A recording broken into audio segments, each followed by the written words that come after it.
호치민에 와서, 베트남에 와서 사람 만나는 거 좀 이야기해 볼게요. 여러분들은 여행 오셔서 사람을 어떻게 만납니까?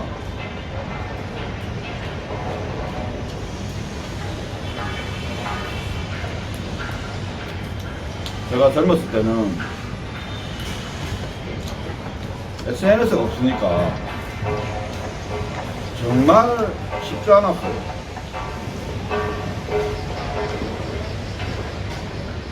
그러니까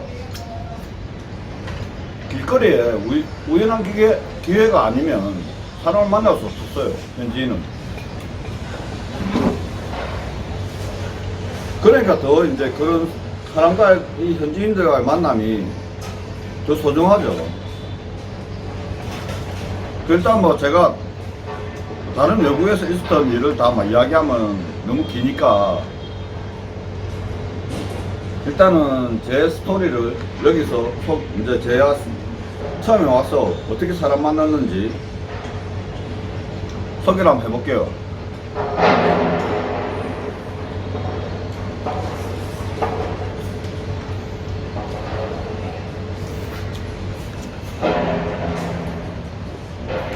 처음에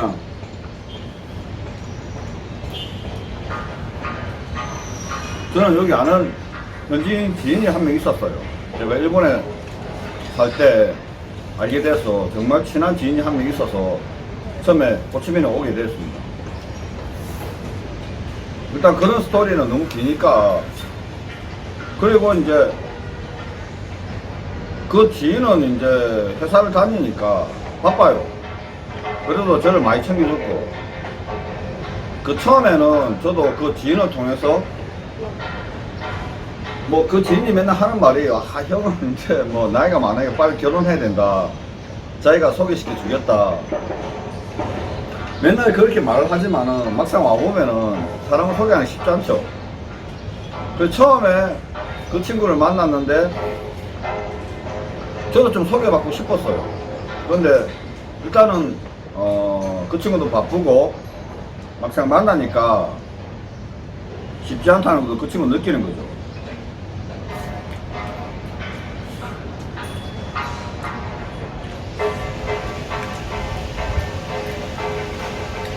그래서 저도 이제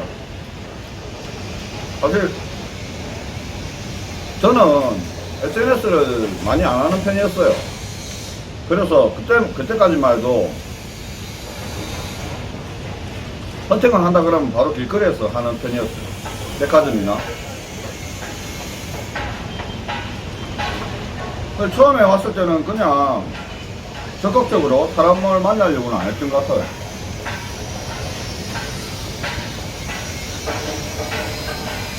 그냥 기본적으로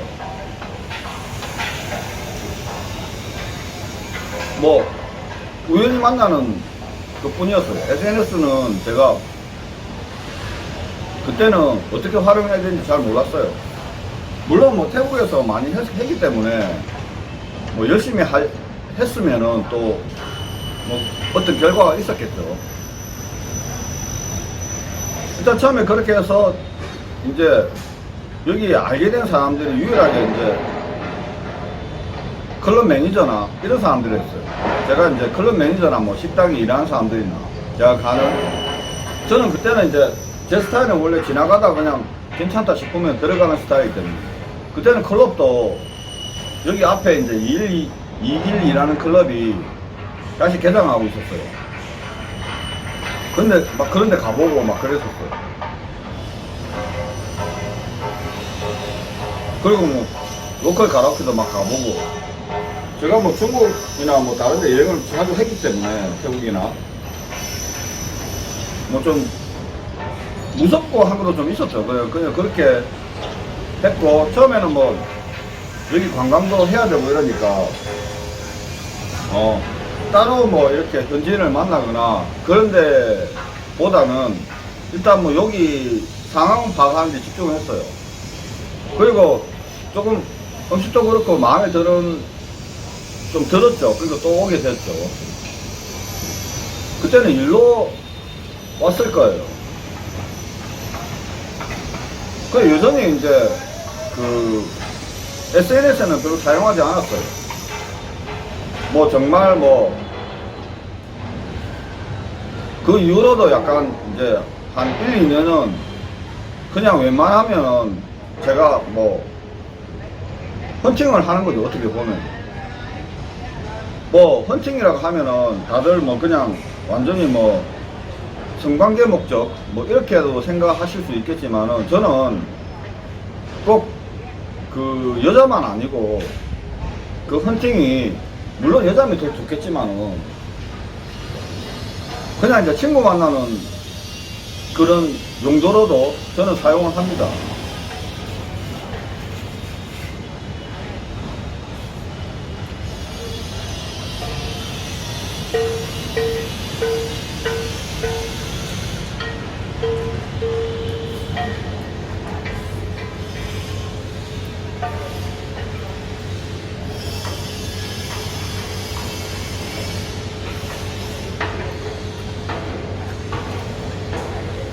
그래서 이제 그 밖에서 말 걸어보기도 하고 좀 제가 흥미가 생기면은 이야기 좀 하자고 커피숍이나 이런 데서 말하기도 하고 이래 했어요.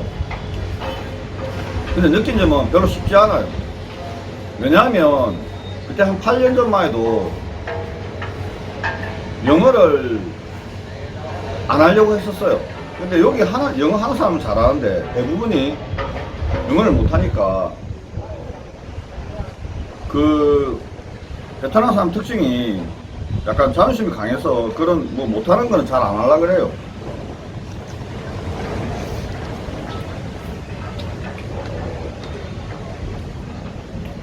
그래서 친구 만드는 게 정말 힘들더라고요. 물론 친구뿐만 아니고 여자도 만나는 것도. 그러니까 제가 주로 클럽이나 뭐 이런 유흥 관계도 좋아하니까 그런 데서 자꾸 사람을 만나는 거예요.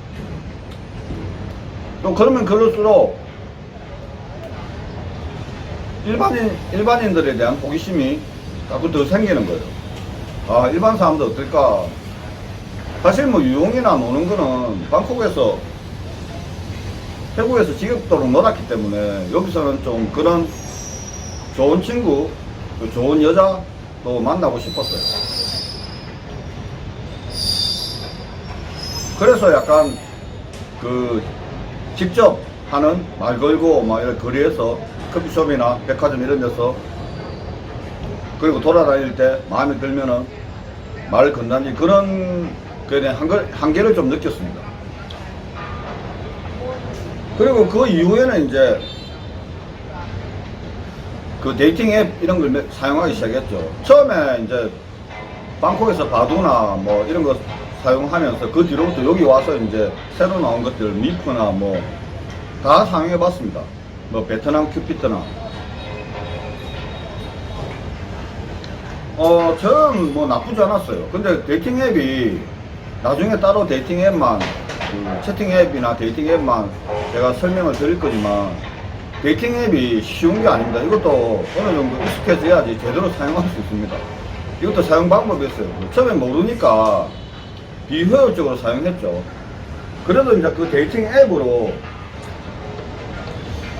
여기 이제 그 로컬 여성분들을 좀 만나봤어요.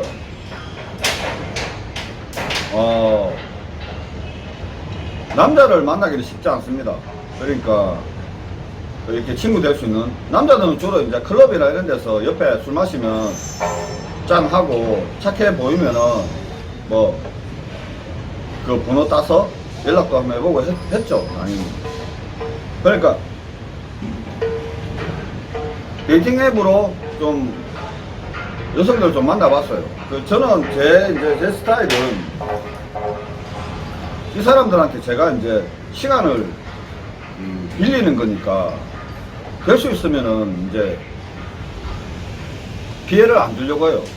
그래서 저는 제만의 독특한 스타일은 일단 뭐 데이팅 앱으로 한 명이 이제 이렇게 연락이 됐다. 그러면은 뭐 예를 들면 10분에 살아요. 그럼 제가 10분에 갑니다. 바로 가서 일단 뭐 부담을 주기는 그러니까 커피를 한잔 해요. 하면서 이제 서로 이야기를 해요. 그냥 이제, 제일 부담이 안 되죠. 그리고 이제, 마음에 들면은 다음 약속하고 돌아오는 거죠. 사실, 저는 이것도 제일 좋은 게, 그렇게 다음 약속하고 돌아오는 게 아니고, 끝나면은 저는 혼자서 거기 이제 둘러봐요. 그 지역을. 그러니까 일석이조죠. 저는 이제 그런 만남을 통해서 호치민의 여러 다양한 지역을 가봤습니다. 저는 그걸 원래 계획하고 그렇게 했었어요. 물론 이제 마음에 드는 사람은 한 10명 만나면은 한두 명 있어요. 그래도 저는 뭐 메뉴도 다 잘 지키고 뭐 마음에 안 들면 마음에 안 든다고 솔직히 이야기를 했어요. 그렇게 뭐 특별하게 이렇게 나쁜 그 경험도 없었고 좋은 경험이 훨씬 더 많았습니다. 그렇게 저도 이제 그 데이팅 앱으로 계속 만났던 것 같아요. 그리고 이제 데이팅 앱도 하면서 사실 데이팅 앱이 엄청 지치거든요. 좀 지치면은 직접 이제 뭐 길거리라든지 뭐 VBN이나 뭐 클럽 뭐 이렇게 백화점 이런 데서 마음에 들면은 말 걸어요. 한국 사람이 뭐 미친놈인지 모르겠지만은 뭐 너무 불순한 의도가 아니면은 말 거는 것도 별로 어렵진 않습니다. 하여튼 그렇게 저는 많은 사람들을 만났고 여기서 좋은 그 경험들을 되게 많이 했어요. 자, 그러면은 이제 본론에 들어가겠습니다. 여러분들은 오셔서 어떻게 만날 생각입니까? 요즘은 사실 대부분이 데이팅 앱입니다. 여성들은 제가 권해드리고 싶은 것도 데이팅 앱입니다. 근데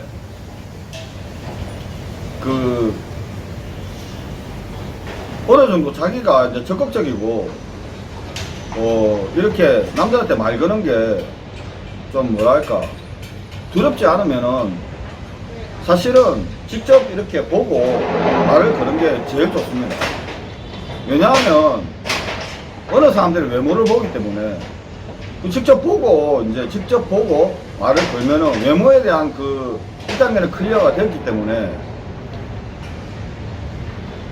그거는 이제 데이팅 앱으로는 사진이니까 대부분이 사진이 달라요. 뭐 많이 다르진 않지만. 자, 그러면 그런 걸 못 하시는 분들은 거의 이제 데이팅 앱을 사용하죠. 뭐 데이팅 앱을 사용하는 건 좋습니다. 그리고 만나고 이런 건 괜찮은데 데이팅 앱이 이제 약간 그 성매매 쪽으로 사용이 많이 되다 보니까 거의 뭐 거기에 올라오는 데이팅 앱에 따라서 올라오는 그 성매매와 관련된 그런 여성들이 엄청 많아요.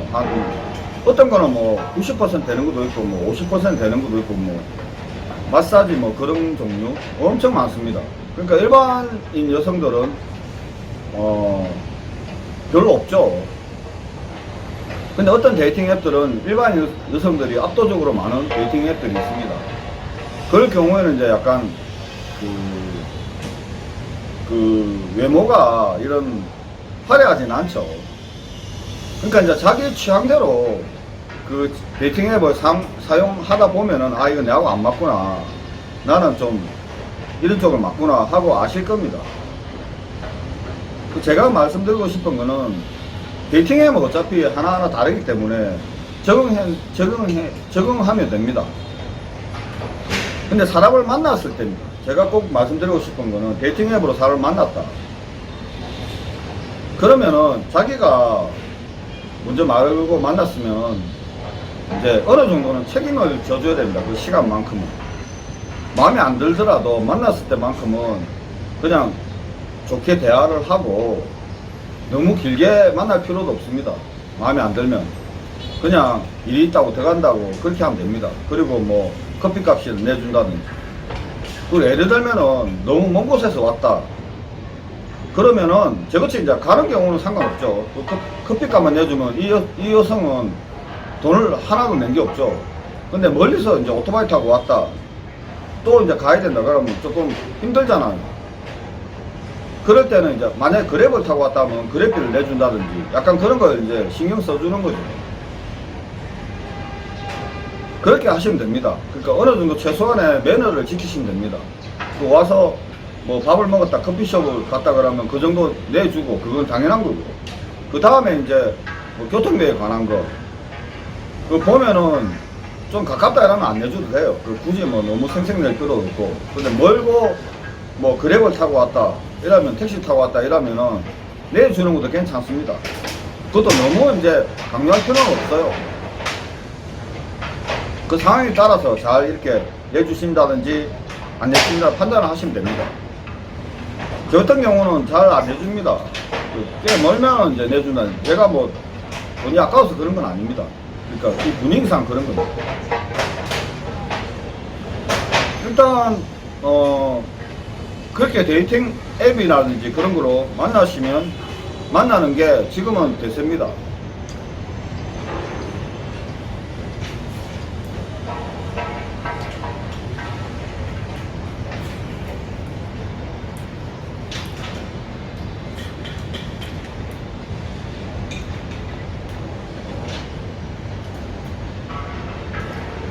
근데 사람 만나는 것도 좋지만은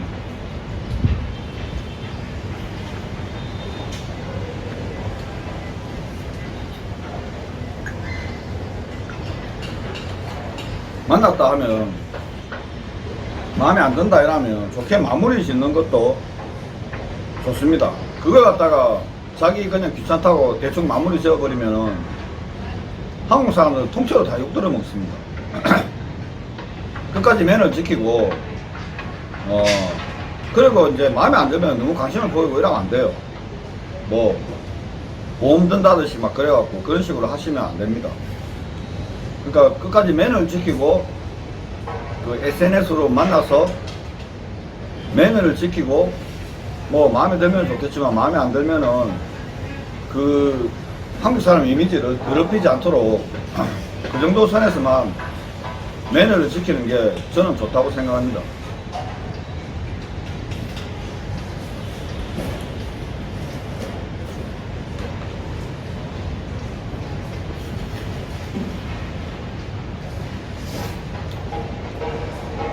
사람 만나는 게 정말 연령이나 외모에 따라서 정말 반응이 다르기 때문에 정말 쉽지가 않습니다. 저같이 아저씨는 정말 힘듭니다. 그러니까 보고 계시는 여러분들 중에서도 아저씨, 저같이 아저씨면은 상당히 준비도 많이 하고 좀 공부도 많이 하시고 오셔야 됩니다. 그래야 좋은 경험을 할 수 있습니다. 베트남은 정말 정보가 중요합니다. 왜냐하면 위험한 곳이 많기 때문에.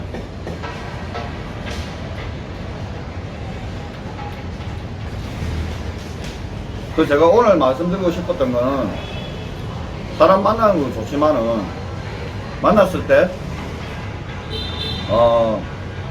마음에 안 들고 마음에 안 들었을 때 헤어질 때까지 매너를 잘 지켜 달라는 거, 그 말씀을 드리고 싶었습니다.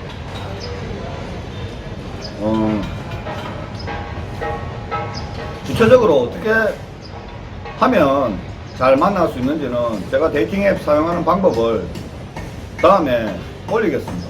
오늘은 그냥 이제 약간 여담으로 이야기한 거고, 다음에는 상세하게 데이팅 앱 사용해서 어떻게 만나는지 알려드리겠습니다.